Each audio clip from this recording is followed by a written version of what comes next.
حضرت ابو ہریرہ رضی اللہ عنہ سے روایت ہے کہ رسول اللہ صلی اللہ علیہ وسلم نے فرمایا، مجھ سے دین کے بارے میں پوچھ لو۔ صحابہ کرام رضی اللہ عنہم آپ سے اتنے مرعوب ہوئے کہ سوال نہ کر سکے۔ تب ایک آدمی آیا اور آپ صلی اللہ علیہ وسلم کے دونوں گھٹنوں کے قریب بیٹھ گیا، پھر کہنے لگا، اے اللہ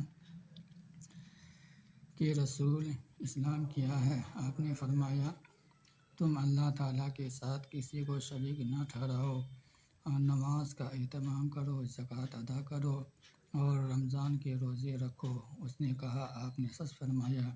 پھر پوچھا، اے اللہ کے رسول، ایمان کیا ہے؟ آپ نے فرمایا، یہ کہ تم اللہ، اس کے فرشتوں، اس کی کتاب، قیامت کے روز اس سے ملاقات اور اس کے رسولوں پر ایمان لاؤ، مرنے کے بعد اٹھنے پر ایمان لاؤ اور ہر امر کی تقدیر پر ایمان لاؤ۔ اس نے کہا، آپ نے درست فرمایا۔ پھر کہنے لگا، اے اللہ کے رسول، احسان کیا ہے؟ آپ نے فرمایا، تم اللہ تعالیٰ سے اس طرح ڈرو گویا تم